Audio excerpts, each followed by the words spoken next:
इस कार्यक्रम के प्रायोजक है पेट सफा आयुर्वेदिक चूर्ण। पेट सफा तो हर रोग दफा।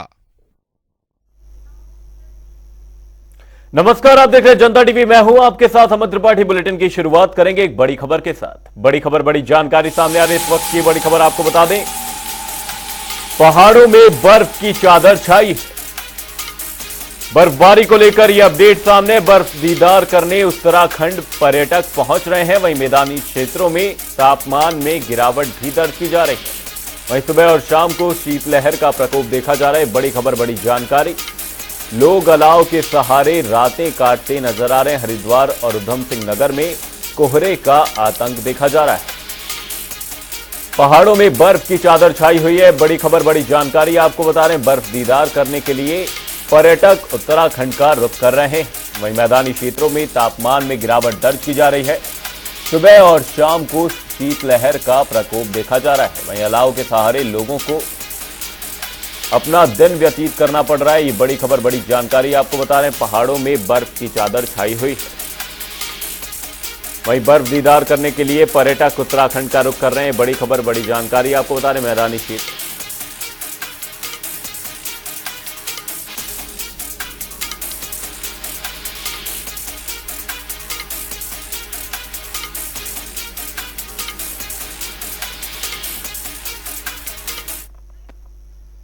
बुलेटिन में रुक करेंगे 2 मिनट में 10 बड़ी खबरों की ओर। रुद्रपुर में बीजेपी ने किया युवा सिख सम्मेलन का आयोजन। सीएम धामी बतौर मुख्य अतिथि करेंगे प्रतिभाग। प्रदेश अध्यक्ष महेंद्र भट्ट, अजय भट्ट रहेंगे मौजूद। नए साल में बिजली उपभोक्ताओं को लग सकता है झटका। बिजली बढ़ोतरी के प्रस्ताव पर लगी मुहर। यूपीसीएल बोर्ड के अधिकारियों की बैठक में हुआ फैसला। उधम सिंह नगर में गन्ने की समस्या को लेकर किसानों में आक्रोश। अधिकारियों संघ किसानों की बैठक। अपनी मांगों पर एसडीएम को सौंपा ज्ञापन।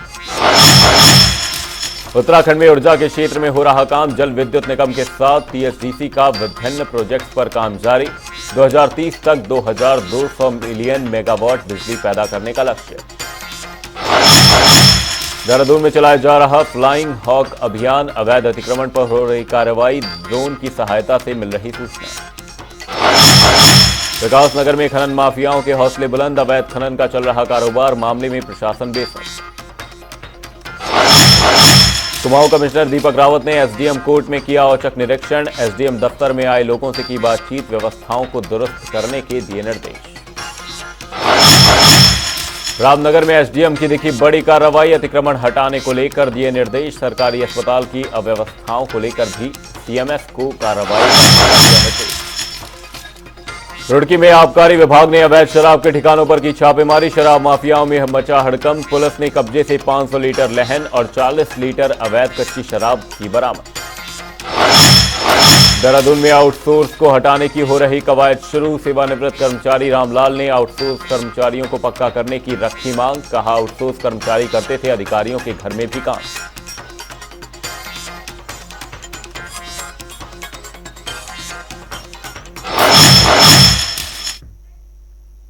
2 मिनट में 10 बड़ी खबरों के बाद अब रुक करेंगे उत्तराखंड से जुड़ी कुछ अहम खबरों की ओर। देहरादून में विश्व अल्पसंख्यक अधिकार दिवस के अवसर पर कार्यक्रम का आयोजन किया गया।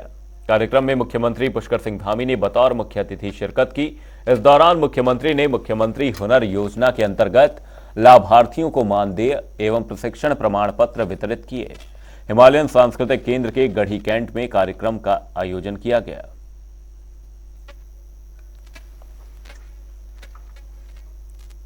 तो वहीं विश्व अल्पसंख्यक दिवस के मौके पर रामनगर कोतवाली परिसर में समाज कल्याण विभाग की ओर से एक गोष्ठी का आयोजन किया गया, जिसमें अल्पसंख्यक समाज से जुड़े कई लोगों ने भागीदारी करते हुए अपने अधिकारों के प्रति कई जानकारियां हासिल की। वहीं कार्यक्रम में इस साल हाई स्कूल और इंटरमीडिएट की बोर्ड परीक्षाओं में सर्वाधिक अंक प्राप्त करने वाली अल्पसंख्यक समाज की 6 छात्राओं को प्रोत्साहन राशि और स्मृति चिन्ह देकर सम्मानित किया गया। वहीं अल्पसंख्यक कल्याण अधिकारी जसविंदर सिंह ने बताया कि अल्पसंख्यक समाज के लिए केंद्र एवं राज्य सरकार की ओर से कई जन कल्याणकारी योजनाएं चलाई जा रही हैं। आज रामनगर कोतवाली में आपका विश्व अल्पसंख्यक दिवस मनाया गया, जिसमें आपका अल्पसंख्यक समुदाय लोगों को आपका राज्य सरकार व केंद्र सरकार की जो भी कल्याणकारी योजना है उसकी जानकारी दी गई और उसके अतिरिक्त आपका मेधावी बालिका प्रोत्साहन योजना के अंतर्गत जो कि हमारे रामनगर विकास खंड में आपका 6 बच्चियों ने 10वीं और 12वीं में सर्वाधिक मार्क्स प्राप्त करे हैं, तो उन 6 बच्चियों को आपका सम्मानित किया गया।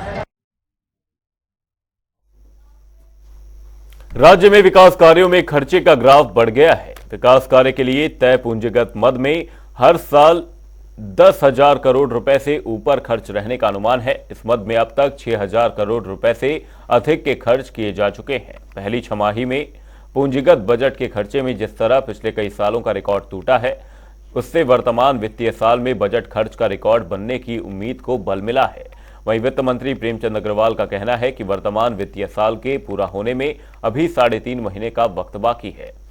इस अवधि में विकास कार्यों पर खर्च का प्रतिशत और बढ़ेगा। वहीं कांग्रेस की मुख्य प्रवक्ता गरिमा महारा दसौनी ने कहा कि बिल्कुल उत्तराखंड में खर्चे का ग्राफ बढ़ा है, लेकिन ग्लोबल इन्वेस्टर समिट सम्मेलन को लेकर रोड को सजाने में, दुकानों को सजाने में विकास का ग्राफ बढ़ा तब कहा जा सकता है।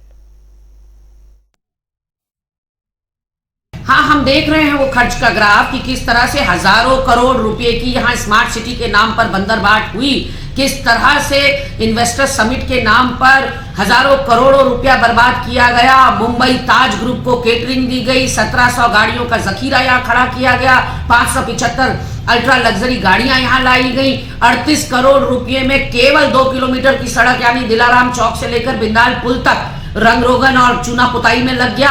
उसके अलावा 22 करोड़ रुपया लैंडस्केपिंग में, 18 करोड़ रुपया दुकानों के बोर्ड बदलने में। ये पैसे की बर्बादी नहीं तो और क्या है। उत्तराखंड के हल्द्वानी शहर में बाल संरक्षण गृह की नाबालिग के साथ रेप का मामला सामने आने के बाद राजनीति गर्मा गई है। इस घटना का सरकार ने तत्काल संज्ञान लेते हुए दोनों कर्मचारियों को निलंबित कर दिया है, साथ ही जांच के आदेश दिए हैं। इस घटना पर राज्यसभा सांसद नरेश बंसल ने कहा कि सरकार इस घटना से चिंतित है। सरकार ने घटना का तत्काल संज्ञान लेते हुए एक्शन लिया और दोनों महिला कर्मचारियों को निलंबित कर दिया है। उन्होंने कहा कि सरकार आरोपियों को जेल पहुंचाने का काम करेगी। नहीं, निश्चित रूप से हम इससे बहुत चिंतित हैं, लेकिन ये भी देखना पड़ेगा कहीं ना कहीं उसमें जो वहाँ की अधिकारी है वो भी महिला है, उनकी संवेदनशीलता को भी देखना चाहिए कि किस प्रकार की असंवेदनहीन उन्होंने काम किया है। तुरंत सरकार ने एक्शन लिया है, सस्पेंड किया है और जांच बैठा दी है। उस जांच की रिपोर्ट आने पर कार्रवाई होगी, एफआईआर दर्ज होकर के जिन्होंने इसमें सहयोग किया है और जिन्होंने गलत किया है सारा पर्दाफाश होगा। उनको सरकार निश्चित रूप से जेल पहुंचाने का काम करेगी। प्रदेश में बिजली उपभोक्ताओं को नए साल में बड़ा झटका लग सकता है। बीते दिन यूपीसीएल मुख्यालय में यूपीसीएल बोर्ड के अधिकारियों की बैठक हुई, जिसमें 23% बिजली बढ़ोतरी के प्रस्ताव पर मुहर लगी है। इस पर भाजपा प्रदेश प्रवक्ता विनोद सुयाल का कहना है कि बिजली की नई दरें विद्युत नियामक बोर्ड तय करता है। साथ ही कहा कि सरकार इस बारे में जानकारी लेगी कि बिजली की दरें बढ़ाने के पीछे आखिर वजह क्या है।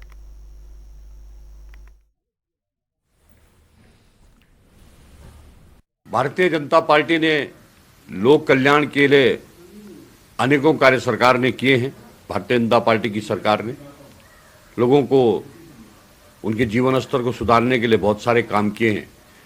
बिजली की दरों में कल बढ़ोतरी का समाचार जो आया है उसको विद्युत नियामक बोर्ड तय करता है और निश्चित रूप से उत्तराखंड राज्य के अंदर सरकार का प्रयास है कि अधिक से अधिक मात्रा में यहाँ पर हाइड्रो, सौर ऊर्जा, बिजली अधिक मात्रा में पैदा हो ताकि यहाँ पर बिजली की कोई कमी न रहे। और इस बारे में सरकार देखेगी कि विद्युत नियामक बोर्ड ने जो बढ़ोतरी की है उसके क्या कारण है।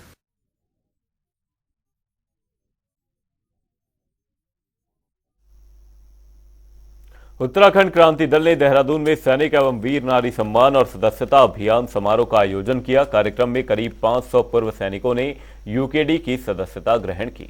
इस मौके पर पूर्व सैनिकों ने यूकेडी को मजबूत करने का संकल्प लिया है। वहीं समारोह में बतौर मुख्य अतिथि यूकेडी के केंद्रीय अध्यक्ष पूरण सिंह कठैत ने शिरकत की। इस दौरान उन्होंने कहा कि पूर्व सैनिकों ने देश के लिए अपने जीवन के अहम पल दिए हैं, उनके योगदान को कभी नहीं भुलाया जा सकता। देहरादून में अभी तो श्रीनगर, पौड़ी, गोपेश्वर, चमोली, रुद्रप्रयाग, कर्णप्रयाग, अल्मोड़ा, पिथौरागढ़ से प्रत्येक जगह से घंटियां आ रही। हम प्रत्येक जिले में जाके पूरा इससे भी भव्य सैनिक सम्मेलन करेंगे। तो शुरुआत का मामला है और पूरे सैनिक जो है बहुत भारी संख्या में उत्तराखंड क्रांति दल से जुड़ने के लिए बिल्कुल तैयार बैठे हैं। सब समझ चुके हैं, सब पढ़े लिखे हैं कि ये बारी बारी के चक्कर में उत्तराखंड का कितना अहित हो चुका है। अब हम सहन नहीं करेंगे।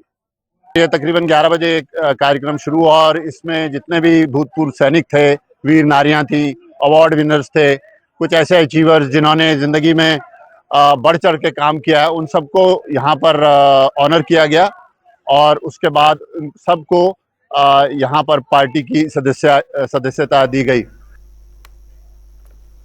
देहरादून में 15 नवंबर से शुरू हुई विकसित भारत संकल्प यात्रा अभी भी लगातार हर जिलों में पहुंच रही है। जनजातीय गौरव दिवस के दिन से शुरू हुई इस यात्रा ने सबसे पहले जनजातीय क्षेत्रों में शिरकत की। वहीं भारतीय जनता पार्टी के प्रदेश महामंत्री आदित्य कोठारी ने बताया कि विकसित भारत संकल्प यात्रा का मुख्य उद्देश्य केंद्र और राज्य सरकार की योजनाओं से वंचित लोगों को लाभान्वित करना है। विकसित भारत संकल्प यात्रा पूरे देश भर में 15 नवंबर 2023 से प्रारंभ हुई है। जनजातीय गौरव दिवस परम श्रद्धेय बिरसा मुंडा जी की जयंती के अवसर पर प्रारंभ हुई थी और प्रारंभ में यह जो जनजातीय जिले हैं वहां से प्रारंभ हुई थी और अब वर्तमान समय में सभी जनपदों में यात्रा चल रही है। केंद्र सरकार के, राज्य सरकार की जो भी योजनाएं हैं, जन कल्याणकारी योजनाएं, उनसे लोगों को अवेयर करना, लोगों तक उन बातों को पहुंचाना और जो लोग अभी तक उससे वंचित हैं सरकार की योजनाओं से, उनके संतृप्तिकरण के लिए सभी लोग, उसके पात्र जितने भी लोग हैं, वो उसका लाभ ले सके, इसके लिए योजना चलाई जा रही है। आदरणीय मुख्यमंत्री पुष्कर सिंह धामी जी ने अभी 2 दिन पहले सचिवालय में इसकी समीक्षा बैठक भी की है और सभी जिलाधिकारियों को, सभी मुख्य विकास अधिकारियों को, जिला स्तर के सभी अधिकारियों को इसके कड़े निर्देश दिए गए हैं कि एक भी पात्र व्यक्ति छूटना नहीं चाहिए उस योजना के लाभ लेने से। अल्मोड़ा त्रिपुरा सुंदरी नवयुवक कला केंद्र में बैठकी होली शुरू हुई, जिसमें स्थानीय लोग शामिल हुए। बैठकी होली का शुभारंभ गणेश वंदना के साथ किया गया। बता दें कि बैठक होली का आयोजन प्रतिदिन शाम को त्रिपुरा सुंदरी क्लब में जारी रहेगा।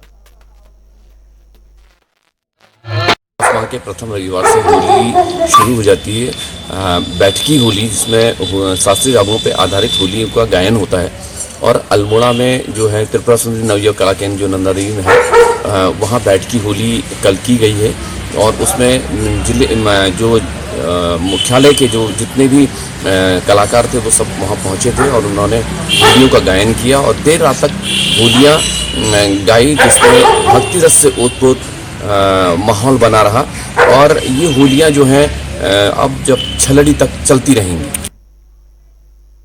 बुलेटिन में फिलहाल के लिए सिर्फ इतना, कहीं जाएगा नहीं। जनता डे पर खबरों का सिलसिला रहेगा जारी। तब तक के लिए नमस्कार।